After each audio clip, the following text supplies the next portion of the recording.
Hello guys, welcome back to another Lumley trading video. In this one we're going to be doing some analysis on Blue Apron ticker APRN. So what am I looking at going forward? And again, to the support side, like a lot of these small caps right now, there is no supports on the deviation, standard deviation way. There is no supports because they've all been in such strong downtrends.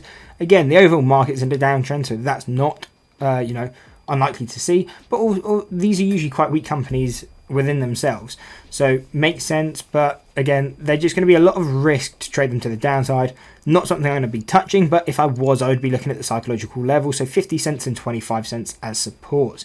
But what I'd be focusing a lot more on is resistances. So we do have two resistances. Obviously these are statistical means at around 155 to around 125. So again, I'm never looking to trade these. Statistical means is basically fair value.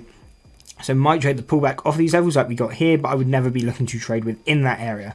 What ideally I'd be waiting for is a break above this level and then waiting for the deviation level. So around 325, first resistance, can be looking to trade that. Again, how do I use these levels? So first time we come into them, I'm looking to trade that as a short bias trade.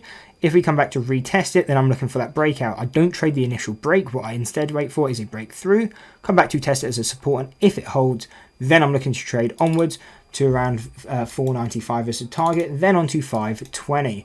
If we break further, I'm looking at around 670 to around 715, and then final levels taking us out to around 830 to around 910. Again, these high levels probably not going to happen, not all that likely.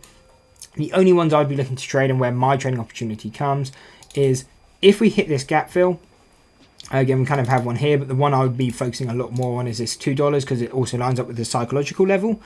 If we hit this level, I will be looking to trade it as a short buy, probably through options. Again, probably just like a weak trade, hold that, because more likely than not, we'll get a pullback on this level. So that's what I'll be looking at. But if we break it, the key next level will be, again, a short bias trade on the 325. And if we can then break it, the retest, and then trading it long bias. So that is what I'm looking at on Blue Apron. If you enjoyed the video, why not drop a like and subscribe and check out this analysis video.